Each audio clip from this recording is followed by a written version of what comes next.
Guten Abend.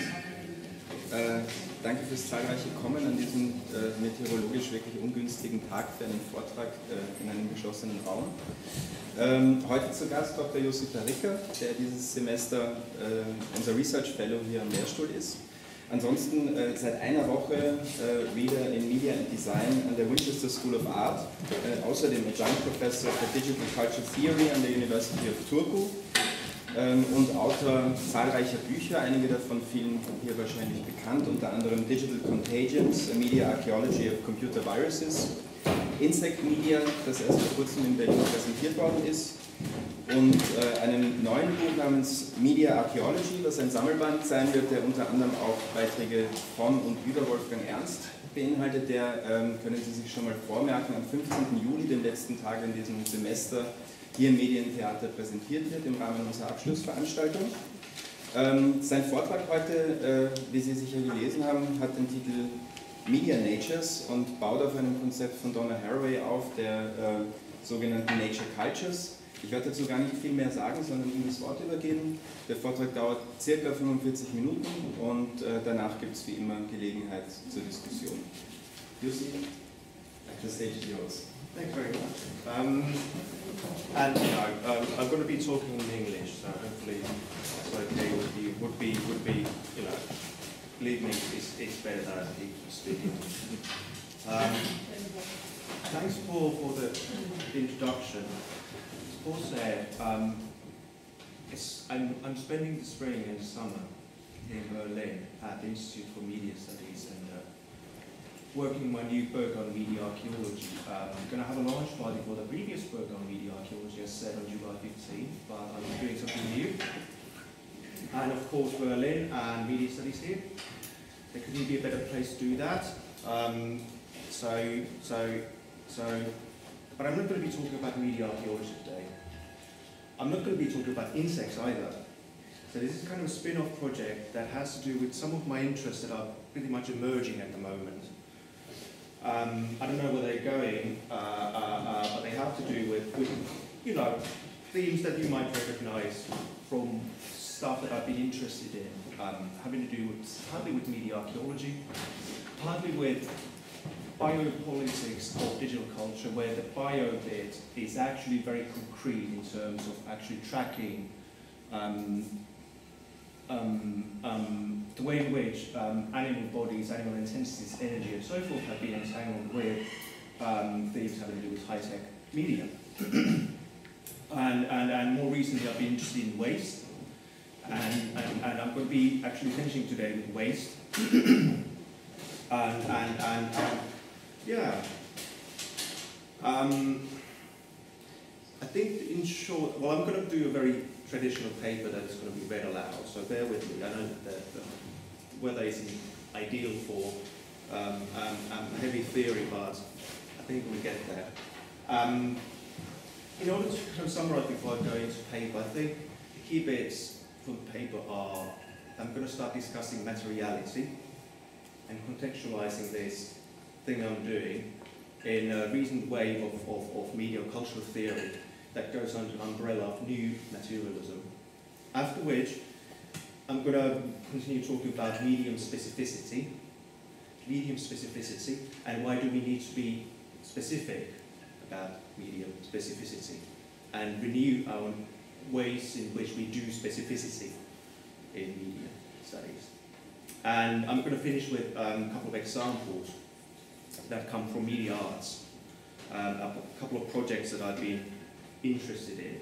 So that's going to be the final bit. It's going to get too hot anyway. As Paul said, this talk picks up from Donna Haraway's notion of an influential idea about nature cultures. Formations that try to think alternatives to the bifurcation of nature that already the British philosopher Alfred North Whitehead identified as well. That, instead of agreeing that there is the nature for physics and of waves and electrons, and separately from that, the world of culture, of culture of meanings, semiotics, and desires, we actually need very rigorous work to establish how these two are not separate regimes and hence talk about continuums in recent cultural theory. As such, an alternative way to say this would be to refer to the recent theories of new materialism. Various attempts to think again materiality non-reducible to signification, representation, and other linguistic formations that try to carve out how matter in itself is differentiating, individuating, and dynamic. Whether we do this in the manner of Manuel de Landa, who refers to the modes of self-organization that we recognize from physics to social formations, or Donna Haraway's conceptual arsenal having to do with nature cultures, or for example Felix Guattari's material semiotics, or for instance the material nomadic becomings that the Deleuzian feminist Rosi Braidotti proposes. So the matter in its, one could almost say, biological fleshiness that we find in bodies abused as part of the global neoliberal system of effective labour, inclusive of flesh of underage girls from Eastern Europe in human trade, as much as Chinese workers risking their health compiling high-tech machinery that we call media. That kind of a fleshiness. But also material referring to other modalities of matter, of things, of processes and various vibrations that fall outside our perceptions as human beings and constitute what we often bluntly refer to as nature or technology.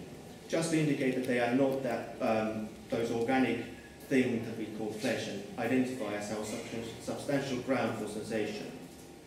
Without going that direction, of asking what then would be the sensation of non-organic things, sensation of, for example, rocks. How do things sense and perceive? Which would be a completely legitimate question from Whitehead's or, for example, Deleuze's perspective. Instead, I want to follow some implications of thinking through the question of materiality as flagged before. Last year in Cambridge, we organised already an event that addressed the connections of new materialism to digital cultural research and touched on various traditions from Deleuze-inspired to Latour, material feminisms and so forth. But we also touched various media, experimental film, dance, networks, software and programming languages, scientific practices, and animals. If you think that from a media theoretical point of view, it already constitutes a very curious, peculiar list for any media studies curricula. Indeed, we've grown accustomed to thinking about the materiality of technical media in a specific way that rarely includes amoebas or insects. And furthermore, it's indeed this notion of the specific that often stands as the alluring methodological step that makes materialism into new materialism in contemporary media theory. The demand to be specific itself acts as a catalyzer to think about the ways in which our conceptual basis is not always up to date with the specific materialities of software, networks, protocols, hardware, that is of such complexity that it takes more than an average engineer to understand that, or even a theorist trained in cultural theory. This is the context in which I want to address these three themes, all entangled. Materialist media theory, as one context, often slightly less addressed in contemporary new materialist debates, the notion of specificity, and thirdly, where the specifics of specificity might lead us, especially as one way to continue from nature cultures to media natures, as one variation of the idea from Haraway. So a couple of words on material media theory. Now in terms of new materialism, what intrigues me is the fact that so much of it works through material that is indeed mediatic.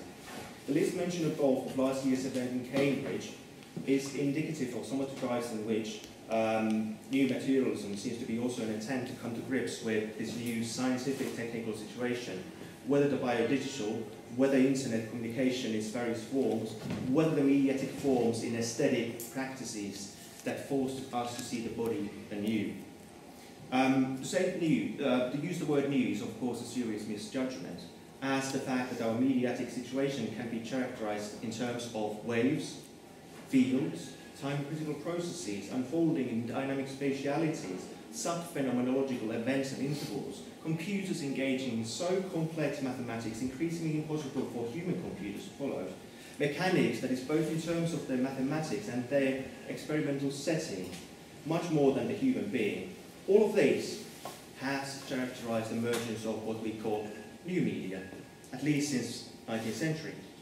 These are the media of electromagnetic fields, of the cinematic that is less approached as representational than as an intensive regime of time, and capturing bodies in time to reveal their paths and vectors, and a whole regime of media-science coupling that took not the human being but the wider animal in its intensive embodied potentials as its object. And this is something I address in insect media more thoroughly, but I'm not going to be talking about insects. The most obvious way to think through this is the non-object-based nature of modern media, something that Mark Hansen has recently, actually in Berlin, in his Transmediale talk, Mark Hansen has recently emphasized as an important term for media theory in the age of ubiquitous media. But I would actually claim that we actually can see this as part of the emergence of modern technical media more widely. And this, as in this example from an early book on the telegraphic medium, wireless telegraphy from 1899, quoting one of the pioneers of the wireless, Sir William Crookes. The quote goes as such: "Rays of light will not pierce through a wall, nor, as we know only too well, through London fog. But electrical vibrations of a yard or more wavelength will easily pierce such media, which to them will be transparent." So, as we know, technical media was already there in the 19th century when it was emerging, much more capable than just confined to the coordinate space of spatiality that we humans more or less recognize, whether those of walls or the London fog. The whole discourse, and experimental as well as mathematical engaging with the new realities of such phenomena as the signal travelling through bodies, was slowly defining the whole mediatic sphere and having its own effect on philosophy as well. Hence, it's no wonder that such contemporary media theorists as Adrian Mackenzie in his book on the wireless regime of contemporary culture turns to William James, a writer at the end of the 19th century. And in the midst of this first wave, the emergence of modern technical world, weird materialities, non-solids, transitional continuums between things and thoughts, in order to understand our current regime of wirelessness. So what is media materialism? If media materialism isn't that kind of a material that you can hit with your head, trip yourself into, drop or break, what is that kind of a materiality? In terms of that question, it's useful to turn towards the wide tradition of what slightly, and it's funny that I'm talking now in Berlin, what slightly unsuccessfully in Anglo-American world has been called German media theory, as a whole way of questioning the way in which we can talk about modern scientific media. Indeed, in the manner of Friedrich Kettlers, Wolfgang Hagens, Wolfgang Ernst, Klaus Pias, Bernhard Siegers, Cornelia Wismans, and others, who have addressed the question of the material through mediatic investigations. All of this seems to resonate strongly with other forms of new materialism, not without their significant differences, of course. Something I won't address today, why the new materialism, for example, Deleuzian feminists, hasn't got much to do with this kind of materiality, but perhaps there are links that we can, after the fact, establish. However, if we want to attend to the nature culture, transcriptions, a whole body of work interested in the non-human question, concerning technical devices which transmit, inscribe, and even now process the world, can be offering at least partial clues of how to tie the mediatic impulse in new materialism to an explicit media theoretical stance. What's often picked up, explicitly or implicitly, from this certain effect of materially tuned media theoretical impulses is the idea that the theoretical concepts need a technical specificity in order to be effective in analyzing the formations of contemporary technical scientific culture.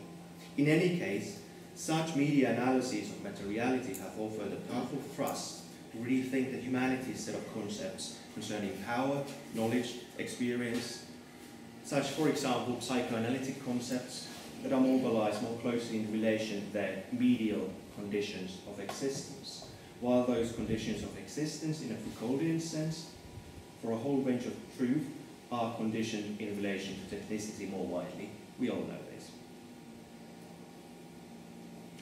This strand of theory that was catalyzed in various institutions in Germany before becoming an export article, to borrow an idea from Jeffrey Winthrop Young, export article comparable to Volkswagen, now German media theory, going to American academic life since the 1990s.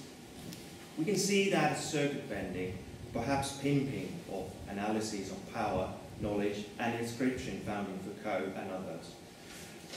A provocative claim that power knowledge as the key pair of concepts takes place in a variety of places and primarily now in technical media.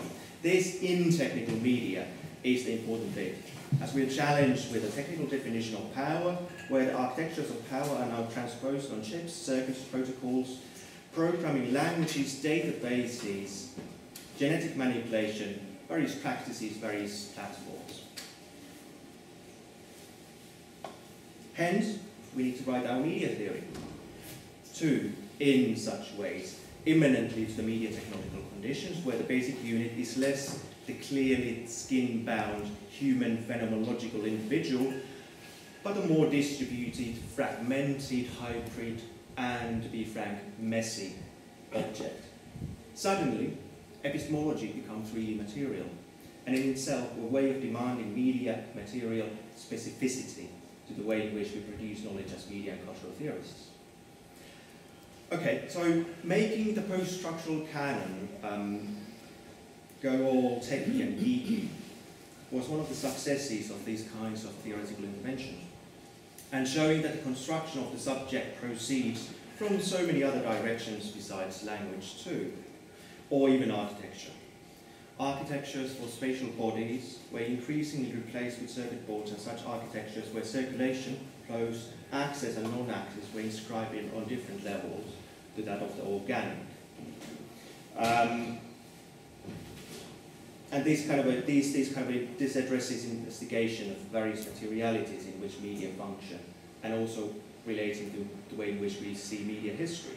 A media archaeological focus on, for instance, the psychophysiological body of research of the 19th century, the mapping of various thresholds of perception of human and animal bodies, such as registering passage of time in relation to the body, the passage of the signal through the nervous system, color, and other visual phenomena, sound and such.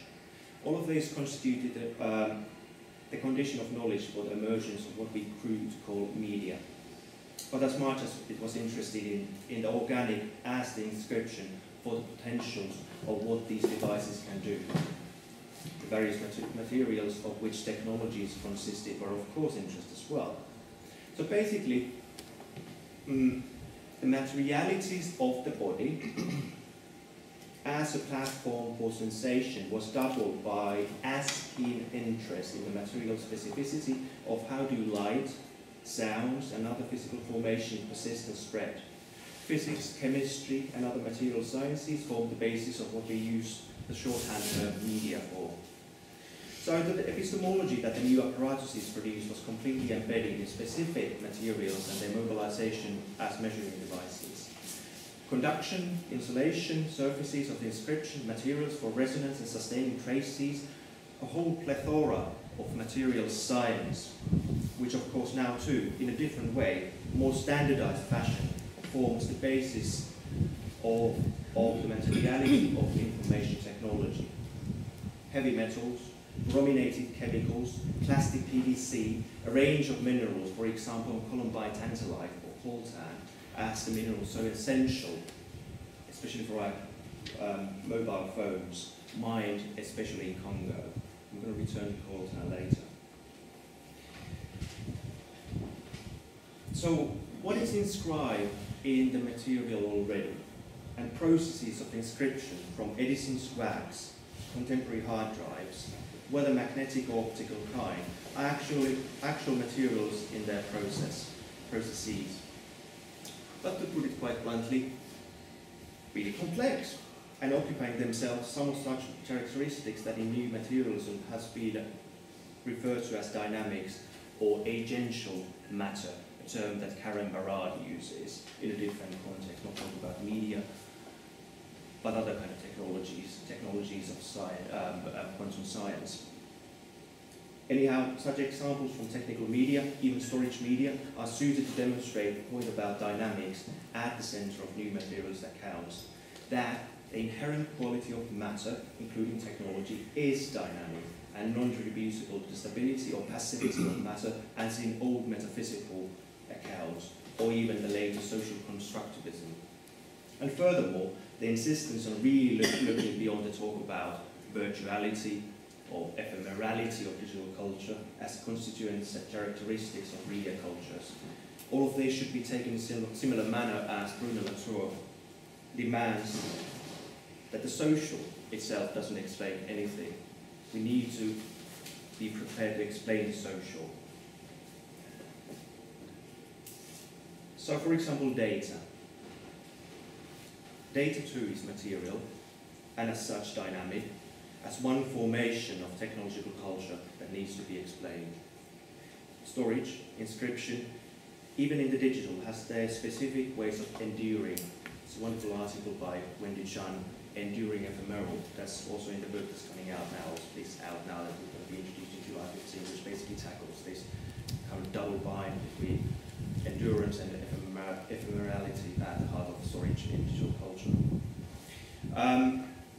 From the media of inscription, of grooves, still very visible and more or less easily approachable even to the phenomenologists, hard drives now provide a further challenge, even if data always has its areal density, which in current hard drives is around 100 billion bits per inch, which is a major leap from 1960s figures of some hundreds bits per inch, as well as it has its intensities of magnetization, and as much as storage media has its ideal speeds, as we know.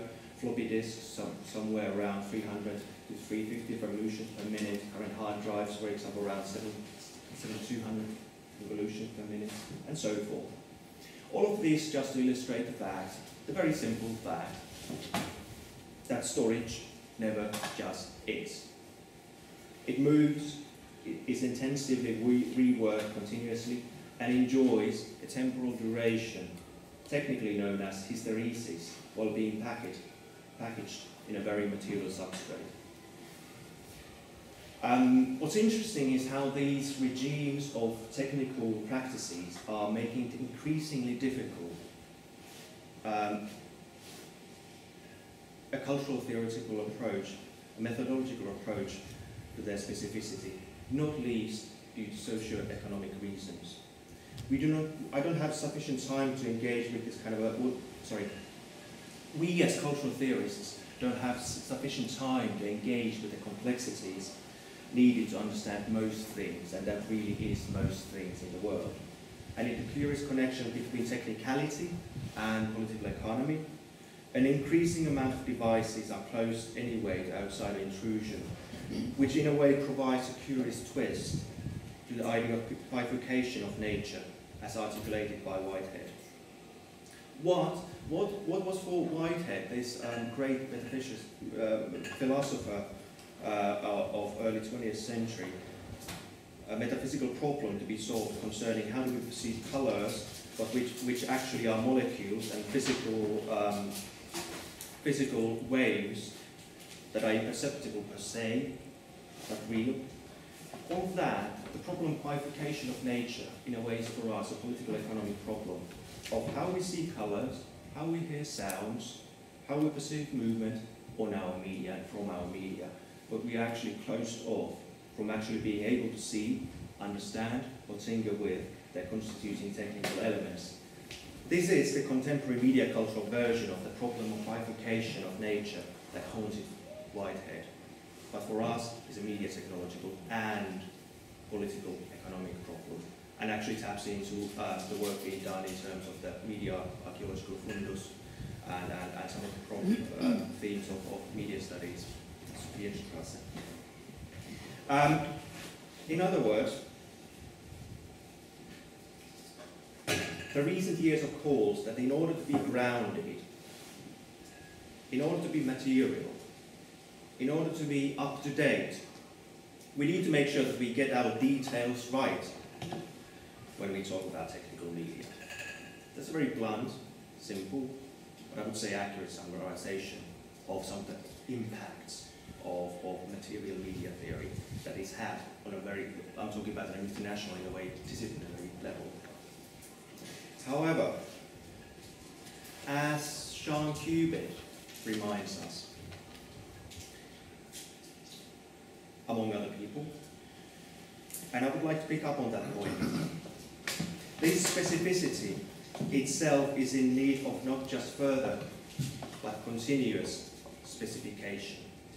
For Cubitt, talking about media arts, this specificity can be understood in terms of how media practices have pointed towards something that is both specific, yet non-reducible to technological objects, but instead the various processes of mediation, so characteristic of media arts and technology, but which deal with materials too.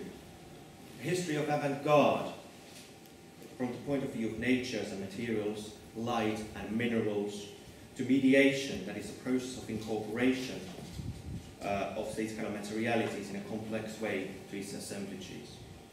Sunflowers bending toward the sun in their entanglements of photophilic biochemistry. The specific chemical mixtures of Fox Talbot on glass plates. The meticulous work in terms of conduction and insulation of material substances that constitutes the great field of telegraphic communication experiments.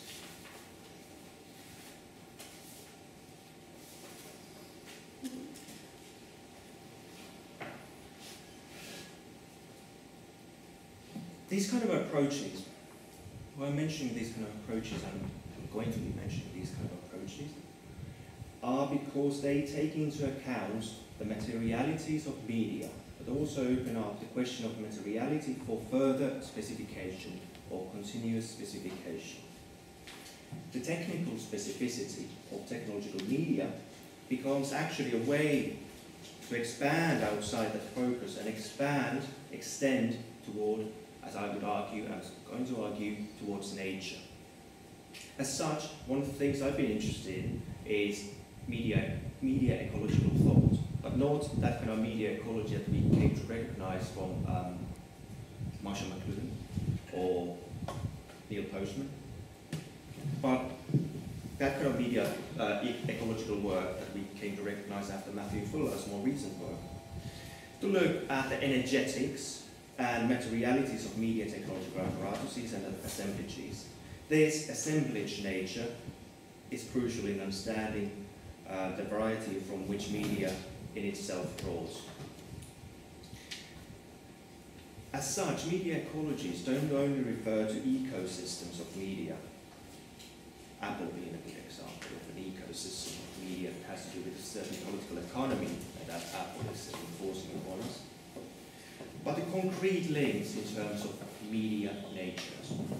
As a form of the nature culture theme, media natures is here used to illustrate the continuum between the regimes of what usually has been specified in terms of technical media and the regime of minerals, plants, animals, and more widely, the world of affects, skins, organs, and more. If we think of them as networks, or perhaps better to use the word continuums, not to get too mixed up with Latour's conceptual arsenal, we could track a whole lineage of change that take us from minerals to laboratories, scientific practices to global economic trade of minerals, energy, labor, and so forth. A whole layering of materialities. And this is really interesting. I won't go into explicating this, but this is really the trouble in which, in terms when people now start talking about materiality of media, or some of them identify with new materialism, and trouble of alternative approaches. Some of them come from post-Fordist Italian theories, like what we had Transmediale give at the first talk of media soup this time, and there's a wonderful range of work in that field that takes, for example, the notion of affect and takes that into discussions having to do with affecting labour and discusses materiality with those kind of things to more technological specific way, the way in which, for example, German media theory engages with technical materiality, or Deleuzean feminist materiality and so forth. Anyhow, instead of scientific practices, I want to conclude, or working towards conclusions. I'm actually on time, which is rare. I'm going to work towards conclusions bit by bit, and thinking through not scientific practices, but our art practices, in order to illustrate the work of carving out material, following its lineage, to map out on what matter can do and where its specificity might extend. My use of words like, or concepts like mapping or cartography are, of course, in debt to Deleuzean Friedolsi and such approaches. 3 projects, the first of which is Ecomedia, by the ex-Mongrel art group, members Harwood-Wright-Yokokoji, participants also, for instance, in the Media Shed initiative in Southend-on-Sea, which is in the UK, and the wider project has to do with open media in general. Ecomedia was an extensive investigation of nature and ecological processes as ones of communication. Here, the medium is understood in a very broad sense. In a very experimental fashion, take the ecosystem as a communication network of atmospheric flows, tides, reproductive hormones, scent markers, migrations, or even geological distributions. It allows tides and parasites as much as bodily fluids and the nose to become media. This project was executed through a variety of methods, including community activities such as the Ecomedia Days. And the project itself aims to engage with the wider public as well, also raising such fundamental questions concerning the medium as well as the material. The way material do the work of mediation is worked through not through what we might do in a philosophy class, discussing Gilbert Simondon or other critiques of hylomorphism or this problem of bifurcation of nature. Actually what they do is work towards the same end. What can matter do? What can we do with matter? What do even simple things, simple bodies, simple surfaces afford us? In addition to that, I discussed this much more in detail in a recent special issue on media ecology called Unnatural Ecologies in Fiberculture Journal, you can find online as well. So in addition to these kind of low-tech approaches of the Ecomedia project, all of these reveal that the manufactured material world is still part of the greater universe, and that, unbeknownst to Bill Gates, semiconductor physics is unaccountably breeding in hidden places. Because they actually function as radios, they may help us to feel at home in the world. At any given time and place, Frank Sinatra's voice can be heard in the radio waves. So what Demarinis does, and illustrated by the short quote, and have a look at this project online, and we'd like to have Paul Demarinis on July 15 also here. What he does is establishes a link between materials, including discarded trash, and manufacturing of technical media components, as well as what we usually approach as the cultural content of media societies, such as the voices of Frank Sinatra, past dictators and political messages, or the daily news. Take examples from some of Demarinis' projects. Establishing such links basically forces us to think these kind of various regimes as continuums. An ecology less of metaphors of media, but as the energetic links continuums of media nature. Physics and cosmology meet the very banality of media cultural content. Now, really to proceed towards conclusions. Through our final example, perhaps you saw this coming already. Talk about trash and waste. Why do we be interested in these kind of themes? It's not solely because of theoretical interest. And it's an interesting question in terms of philosophy of media. All those questions about intensities of matter, continuums between manufacture and cultural, to the raw, natural, and other ways of extending our agendas of interest. But also the level of ecological crises, multiple new practices, ideas, and what in a Guattarian way, referring to Felix Guattari, could be called transversal links between art, science, and other practices, as well as regimes of subjectification, society, and nature. The various ecologies that, for example, Guattari elaborates in his work, not least in the 3 ecologies. What we have with the California-based artist Garnet Hertz, together called zombie media,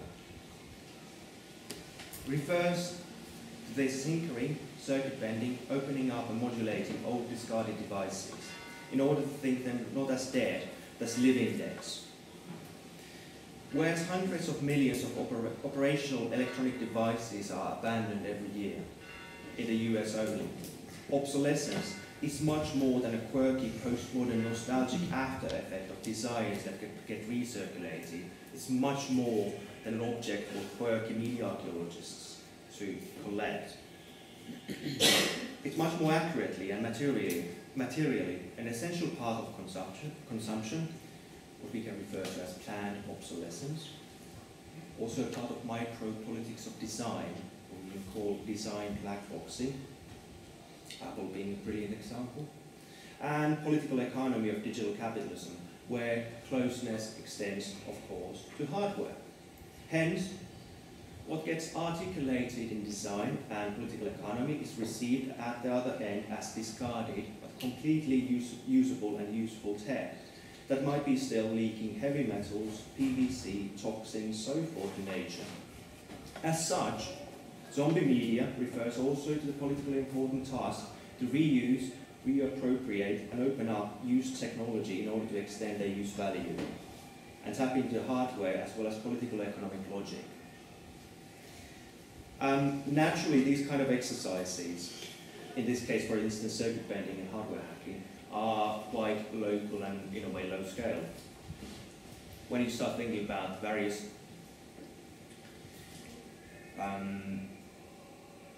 other kind of energetics having to do with technical media, this actually taps into, this connects to Matteo Pasquinelli's talk, who talked about the energetics of digital media, but perhaps in a very slightly different way than Matteo. Server farms. Stuff that we need for our Facebooks and Googles.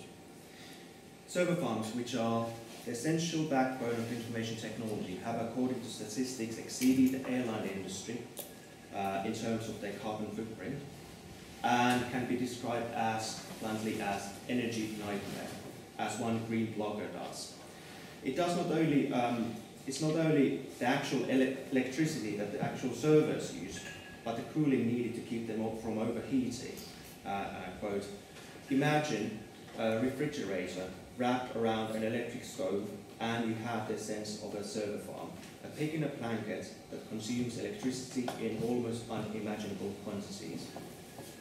So, in a variety of guises, this stuff around, this approach of new materialism also needs to address this dirty matter, trash, waste, and such, which besides any classical psychoanalytic interpretations in relation to shit, have both the mediatic and ecological context as well.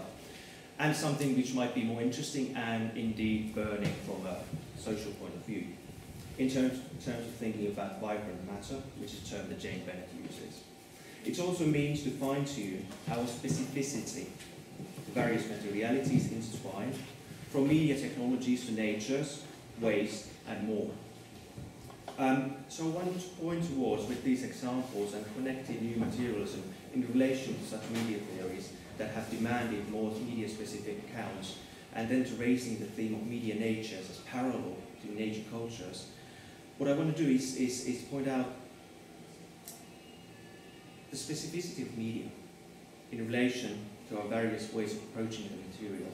Having said that, part of this task is also to question the notion in creative ways, or at least bracket the set answer that media specificity means technological specificity. In addition, or as a further perspective, in order to account for the various fluctuating, entangled and intertwined matters and agencies, it is actually needed to make sure that our answers are never set. So, there is at least a bit of Deleuze and Guattari in the idea when I say that specificity doesn't just lie there to be found and analysed. Specificity must be invented.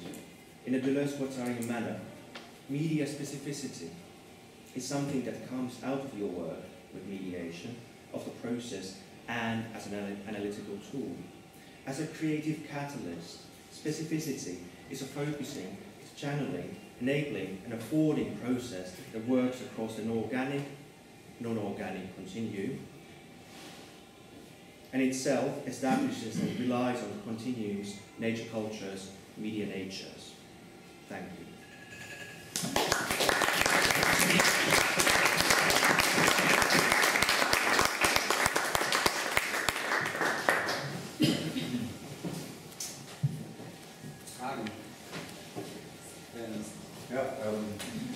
Well, it's not just rhetorical if I thank you for this lecture. You speak out of my media archaeological heart. And I think it's absolutely necessary, especially in the context of Sophienstraße, to broaden and widen the horizon of the materiality of media theory, since we are associated with a certain materialist, neo-Marxist or whatever materialist media approach, and this is unbound. And especially this links up to our new place, which will be the new seminar place of media studies, will be in Hegel's house, the philosopher of Humboldt University, who has most deeply thought about matter of most of philosophers I know. Now, me coming in personally as a media theorist, unless I missed it in your first sentences, I'm sorry I couldn't write in time, but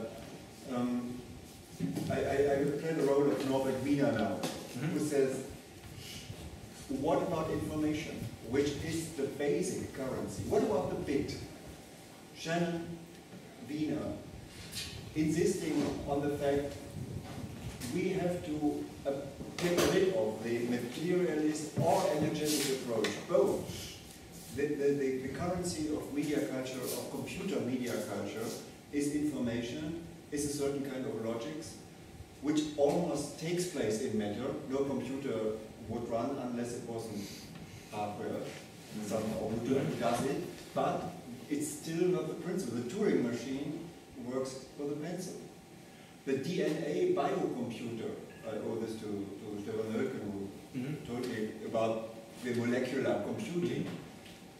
It takes place in the organic matter you mentioned, but the principle is radically unorganic. It's a Boolean logics, which can be done with any materiality.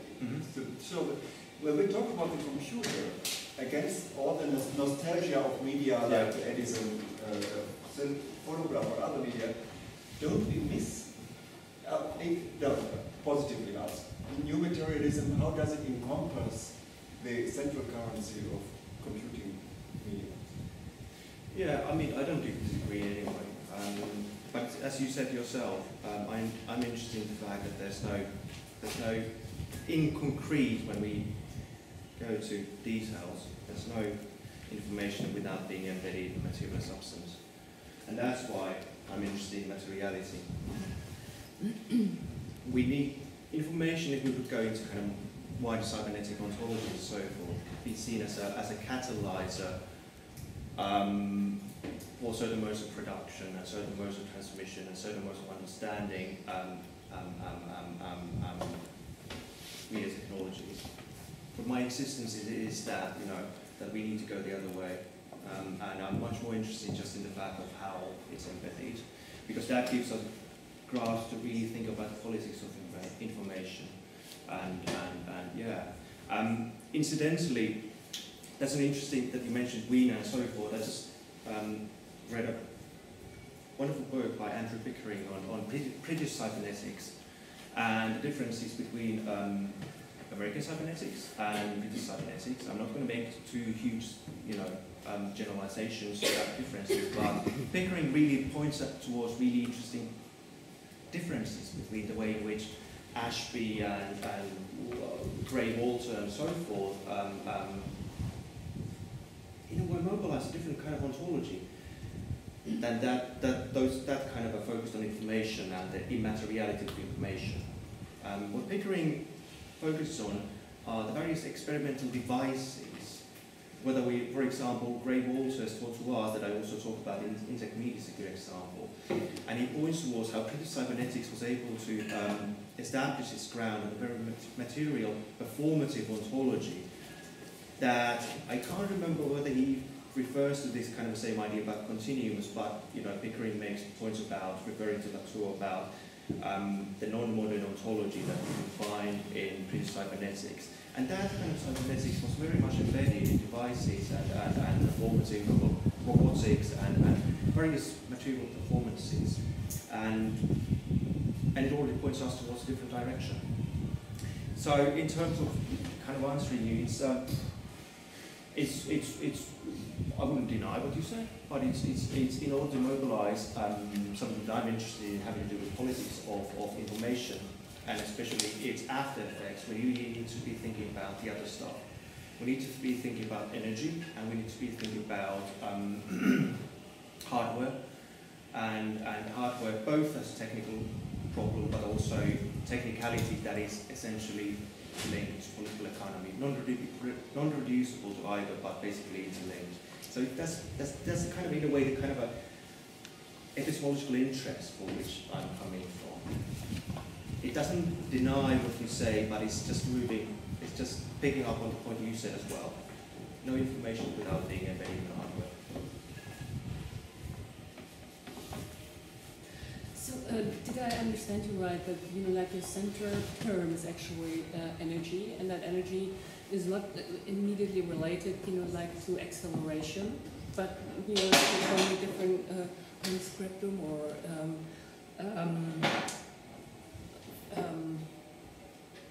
use, not in the sense of, you know, like abuse, but of acknowledging new layers of informal substance. Is that it? Let me think that through. Basically, I guess it relates to entropic qualities that have to do with the long networks of information technology. Matteo Pasquinelli talked about zero entropy having to do with informational culture, and that in a way relates to Turing idea, that they are, on the information level, they are zero entropy. But of course, as we know, there's no such thing in the world of zero entropy machines. All of these, they're not zero entropy machines. On one hand, they rely on material energetic networks, for example, the case of server farms, and the huge energy consequences of server farms running our machines. On the other hand, they rely on long networks of organic materiality. Quite often, the organic materiality of workers in Asia, risking their health, fabricating our computers in the midst of toxic chemicals, or unpacking them. So these kind of much more entropic and much more destructive materialities is what I'm interested in. Mm-hmm. And I don't know if that really answers your question, but it kind of flags why I'm doing this, why I'm interested is this really specific reason why I'm interested in Medianatures as a kind of a perhaps a philosophical concept that could be tracked into, it could have a philosophical lineage as well, but I'm interested in also the political lineage. Just for the sheer reason that if we don't do something, we don't be fucked. I'm just waiting a second. Okay. I have a question to come, but then I'll go back to Shintaro. Yeah, also, my question was also into this direction of that you could more exemplify what you mean by this media nature, because I'm completely d'accord with everything that you said, but if you, and why not just use media as a word and not media something? No, if you use media culture or media nature, then you begin to start like building up contrasting dichotomies. I don't know how to say in English. Like, you know, like yeah, you just describe one way, which is nature, and then what is with culture, and then the whole problem starts. So why not just use media? I think we just for kind of strategic reason that we need to be more specific than the use of the word media. And kind of I recognise also the fact that working mostly in the UK, where the whole notion of media is understood completely differently. That's why they use this kind of very unsuccessful terms like German media theory. It's a similar thing that, you know, when French post-structuralism landed in the US, it's called French theory, which in a way conflated very different approaches into a couple of key points as about language and power and so forth. And now the same thing is happening with German media theory, that very different thinkers are being, in a way, conflated under this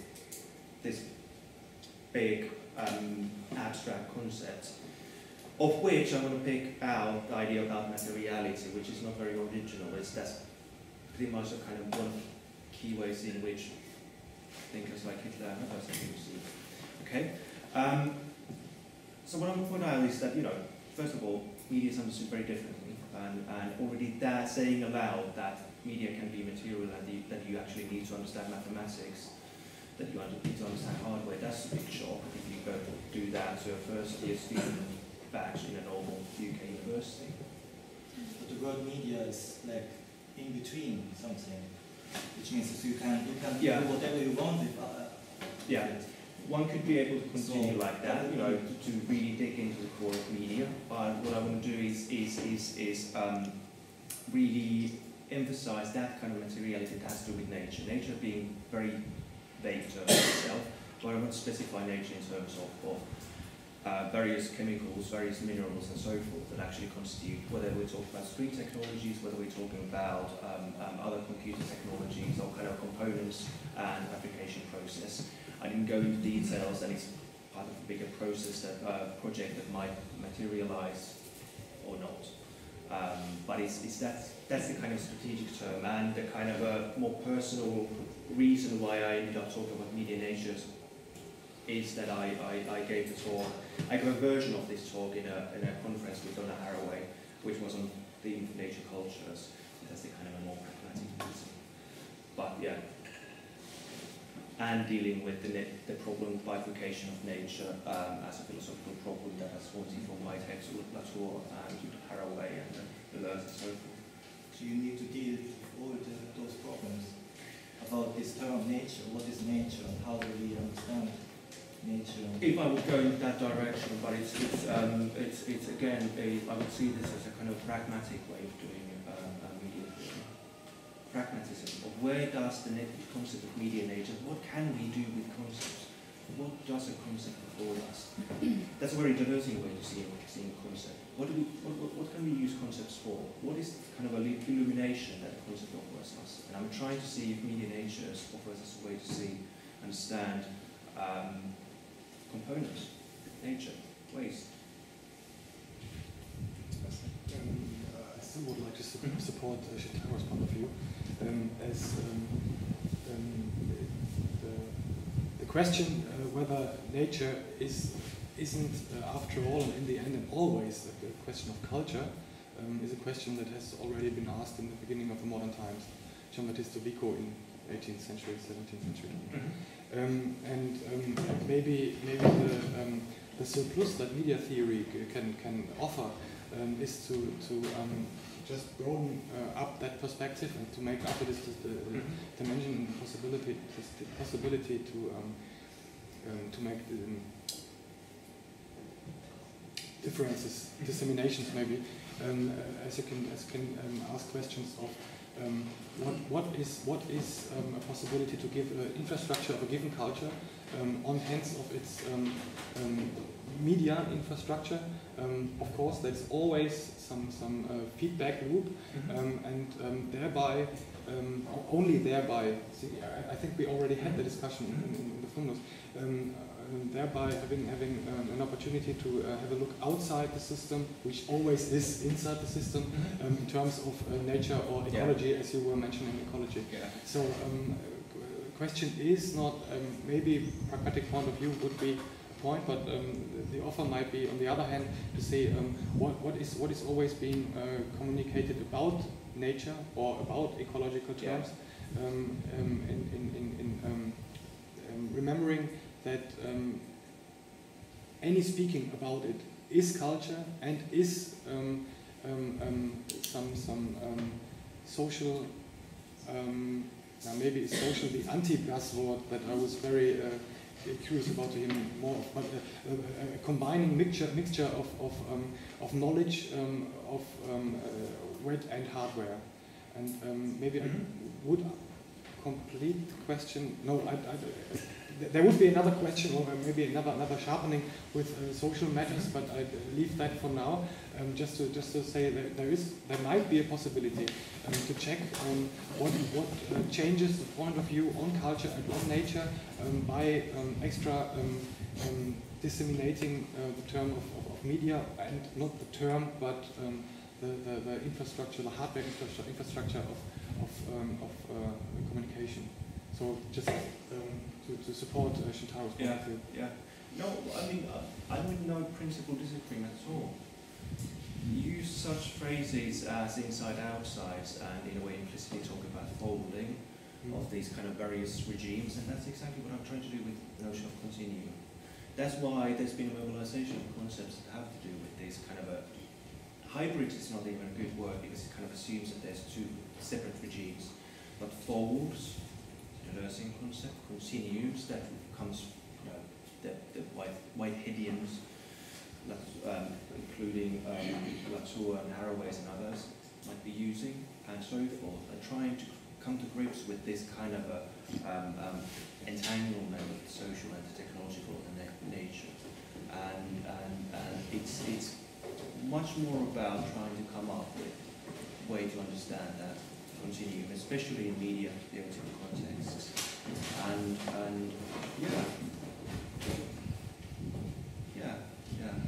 I mean, and just go to the beginning, I'm again in complete agreement that, the way media theory can be used and should be used, and where its position is in this kind of very grounding epistemological and technological questions, instead of again going to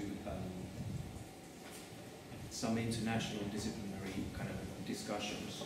Again, it's one of those things, and in various places it's not very mainstream to be even talking about materiality of media, which in different contexts, say Berlin, is part of the everyday bread. And that's why strategic emphasis on trying to come up with different ways to get that message through, for ontological reasons, for epistemological reasons, but also for political reasons as well. Perhaps one of the reasons why this haunts people is that it's got this subcurrent that has to do with articulation of political, technological, and aesthetic that comes from my Quattarian kind of tendencies, and that's really a big part of the interest. And one of the kind of interest why I'm just grappling with these ideas is potentially a project around waste, a project around thinking about waste and energy in a very concrete terms as well. But it's good comment. Yeah.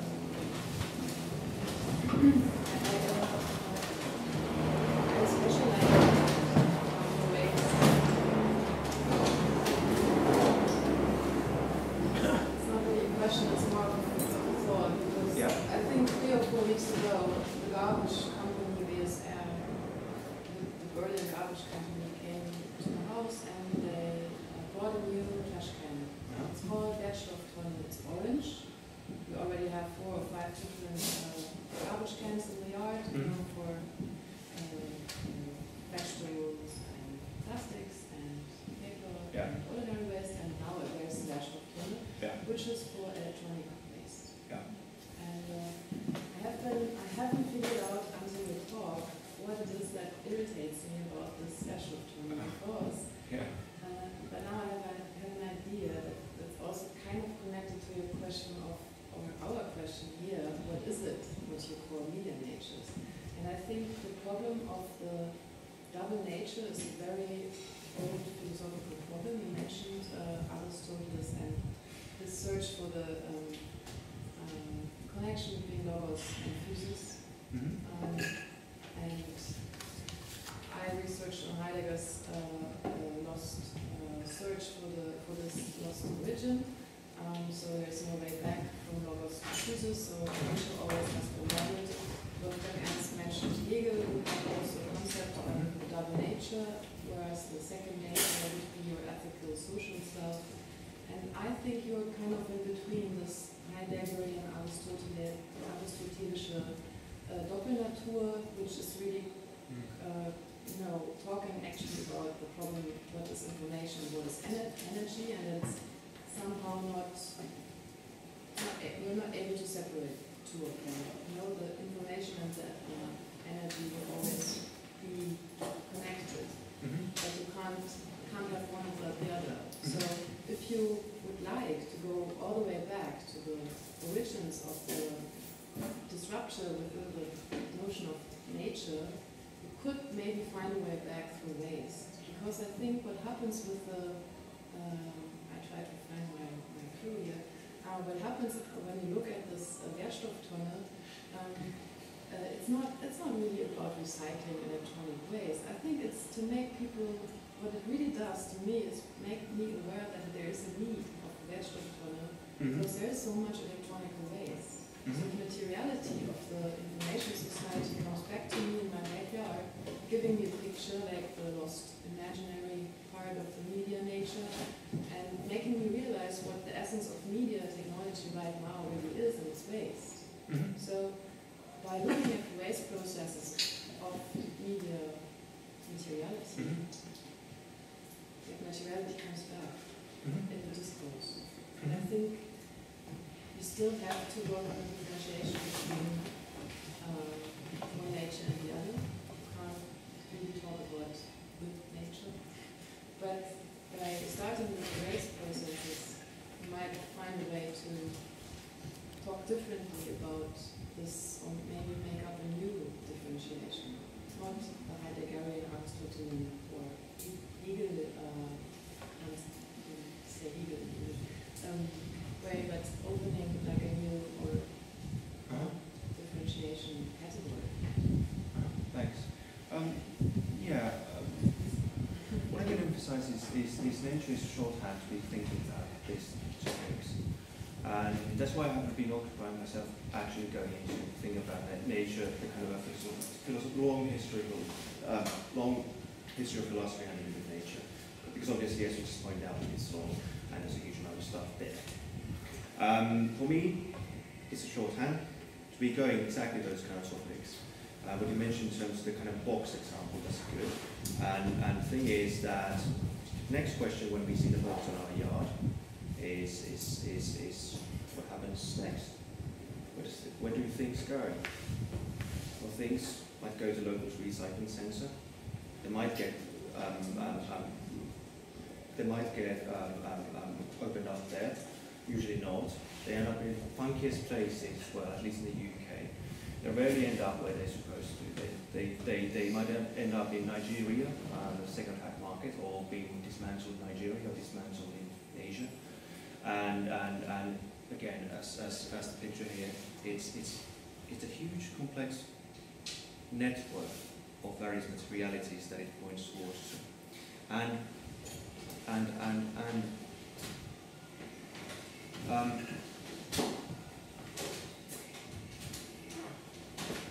lost the train of my thought.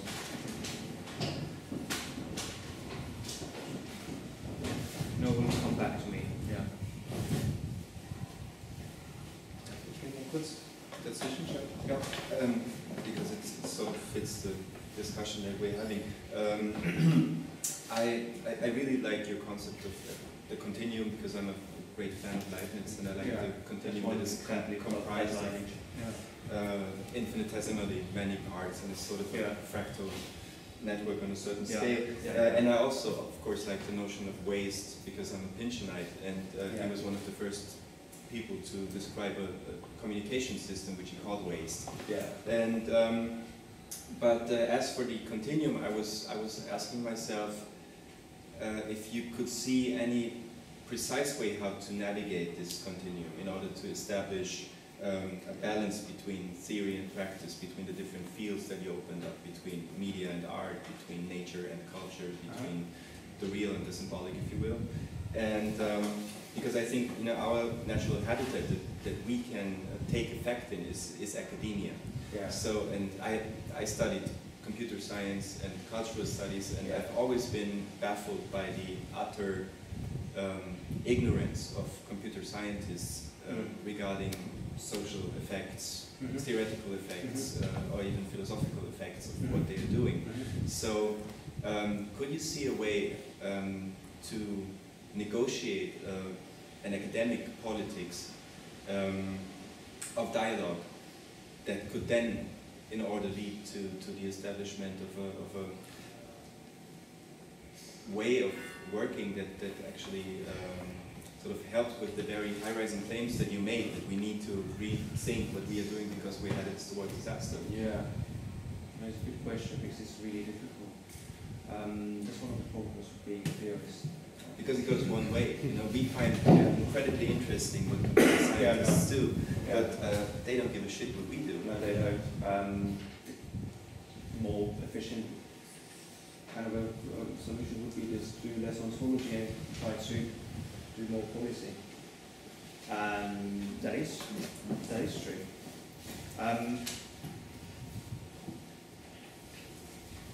I know the camera is running, so I won't say too much things about social sciences, but I've never been a huge fan of quantitative empirical social sciences from a personal perspective. But those kind of epistemologies have much more direct link in terms of their links to policy analysis. Policy and decision making is a really interesting field because that kind of has to do with what kind of facts are being recognized as facts and what kind of things are being adjusted as part of any kind of decision making. And sociology has been able to carve out a niche in that kind of a field, and that's why basically studies that show statistics having to do with this stuff. It's very straightforward, and it's quite easy to find statistics, whether you do or whether you do kind of proper science analysis having to do with soil and pollution levels and so forth, or then social science researchers having to do with how these things disappear and actually end up again somewhere being dismantled by cheap or almost free labour in Asia and so forth. What's interesting is that whether they are possibilities, I know a person who's doing work on aesthetic modes of production of knowledge and its relation to policy analysis, and that would be really interesting if that could be somehow embedded in these kind of very gray areas of policy and decision making. But it's a longer route. So that's why it's fun to be talking about scientific, media artistic projects. They usually are much more interesting to read and look at than policy documents. But I completely recognize what you say in terms of effectiveness. What is the effectiveness of our theorization? Where do we do that? And that's why I also mentioned this thing about circuit-bending. Circuit-bending that Garnet Hurst does and runs workshops and so forth is a really good way of getting people to think about basics of electronics, basics of electronic devices, and what you can open up or what you can't open up. And those kind of things have effects. You can't really open up your modern high-tech media. You can open up your 70s toys quite easily and tinker around and reuse them and repackage them. But when it comes down to micropolitics of design, example, Apple being a perfect example, who's been hailed off their design as one of the essential part of what they sell, but actually being detrimental to the environment. That would be another level as well. Design practices are interesting in this field because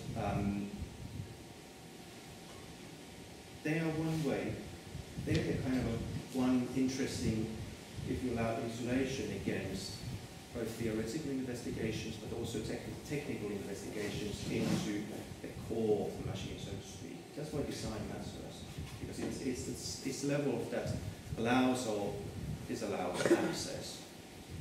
And that's why, that's one way of getting into thinking about what we usually call the real technical specificity of machines, instead of just, ornamental design and so forth. Whether you are able to open up a device or not, that's the crucial question. After that, you can do technical specific engineering, reworking, tinkering around and so forth, but only if you can open it. Very simple question. Is it glued or not? That of course also applies to code. Yeah, exactly, as well. So that's, and that's why these kind of questions about openness and closeness in terms of software and hardware are crucial. It's not an automatic solution, as we know. Open media, various open media solutions being adopted as part of the corporate cultures as well. But we can hopefully use that. Yeah, it's not meant to be a critic, but only a remark. I have the feeling that just from the word medianatures, you kind of shifted from the question of the nature of media to medianature, which seems to me that you kind of deeply embedded in the cultural studies field. But as you know, this is something that is closely related to the research of Sophienstraße.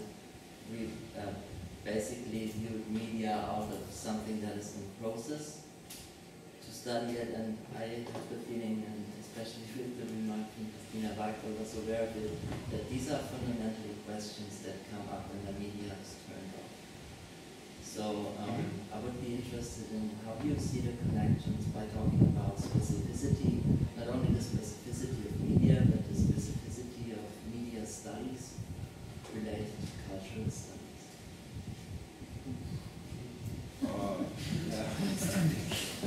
Big question. It's a good question, I'm not saying that. I want to say, say something politically correct about media cultural studies, something else.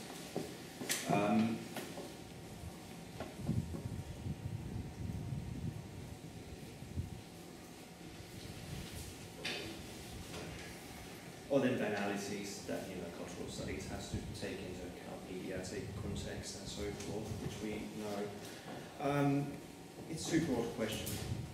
It's a good question of having to do with specificities of media and cultural studies, but it's again one of those things because I'm kind of between of national discourses, and again it's a matter of whether I would be talking about what I feel is the case in the UK, or what I feel is the case in Germany, or what I feel is the case in Finland, or what I feel is the case in the US, media and cultural studies, and those kind of all of those lead into very different kind of answers.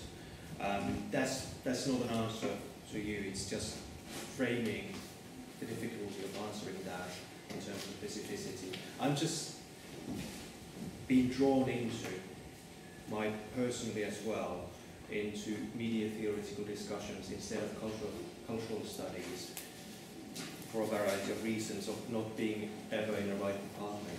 I did my PhD in cultural history, but ended up doing media theory. Then I ended up teaching media studies, but ended up doing stuff on insects and so forth. So I'm kind of displaced or misplaced continuously, and I think that's a good bastard position to be in terms of stuff. I think that's very emblematic of how I would like to see media studies, media theoretical discussions as well, of being the productive bastard parasite in terms of other fields. And that's why I see very inclusively as well media studies discourses that reaches out to so many disciplinary formations, science studies not the least, cultural studies obviously, feminism, post Fordist analysis of capitalism and so forth. Risk is that it's becoming too inclusive, but let's not worry about that. Let somebody else worry about that. Our job is just to do something interesting and that is relevant in terms of the kind of agendas of agriculture. And some of the earlier comments sparked off the idea that Guattari is good in terms of how he mixes up regimes of knowledge production. He talks about ethico-political and aesthetico-political and so forth, in order to illustrate how our theorization already has to be dealing with these ecologies that are already layered. Guattari talks about ecologies not only in terms of natural ecology, ecologies of subjectification, ecologies of the social, and all of these regimes have their own polluters. And funny enough, he mentions as one of the polluters, as an example in his book, of the social being Donald Trump. You could add a lot of others, politicians and so forth. But besides amusing examples, such concepts is there to illustrate a continuance between these regimes of knowledge production and these regimes of our objects, which are already distributed across disciplinary regimes. And cultural studies, I won't continue on that because I think he's speculating. Thanks for that comment. I think we're slowly coming to an end. One question. Is there time for yeah, sure. I have a comment and a question. I think I'm the only comedian in the room, so I wanted to come to McLuhan's defense. You talked earlier about media ecology. You wanted to avoid McLuhan's notion of media technologies as an ecosystem. And I think what you're proposing is exactly what McLuhan meant, right? I think he was trying to think of how media technologies were connected to how technological environments and ecological environments were connected. And the link between biology and technology was very important to him. It wasn't that technology was a metaphor for the nervous system. He meant that in a much more literal way. So that's the comment. The question goes back to that earlier question about your use of media artists or media arts. Why do you privilege them so much in this talk? And I'm not sure if you're suggesting, like, what are they able to do that media theorists have not been able to do in terms of dealing with materiality in a certain way? Are you suggesting that media theorists also need to get their hands dirty? Is there a theory praxis?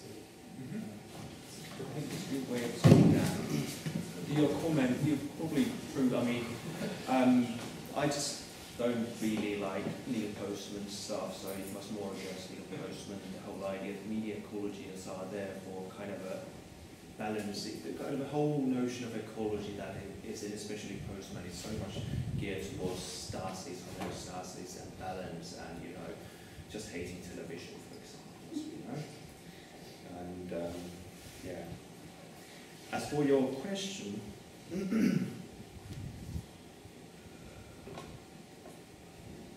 I think it's a good artistic methodological tool to be able to tap into interesting projects that are tapping, perhaps not always conceptualizing, but doing the work of, for example, continuums. That's why I refer to Paul de Marinis as one really great example of somebody who, is completely fluent in his, well, there's a wonderful line that he insists on doing his own chemistry, his own electronics, and so forth in his works. and how he ties that into the kind of more content-wise understanding of media as well. And these kind of linkages that seem so simple and intuitive, these are really actually so much embedded in the very, really hardcore philosophical themes that, at times they give us further answers to some of the kind of questions around bifurcation of nature than a lot of philosophy texts. I'm perhaps hating too much these, but it's I think for me it's a methodological question of using certain media artistic pieces just to open up frameworks of understanding, and perhaps using that as a catalyzer for something else. I won't go into the problems of why media theorists and media artists talk too much about each other, but that's for something else. Yeah, thanks for the comment, actually. Then, Jussi, I would really like to thank you for this very comprehensive talk that both brought together the themes and topics that we have experienced in the past sessions here, the media theory of Matteo Baschinelli, the media history and archaeology of Robin Forrest, and media art, as we had 2 weeks ago with Dejan Markovic, and also touched upon a load of very critical issues that affect all of us, I think, on both micro and macroscopic level. So thank you very much. Next week we're going to have a guest from Stockholm, John Lindemo. He's going to talk about the unattainable gesture, 2 modes of pattern recognition. I hope to see you all, and for those who are up for it, we have a table at Altes Europa in Gipsstraße. Thank you.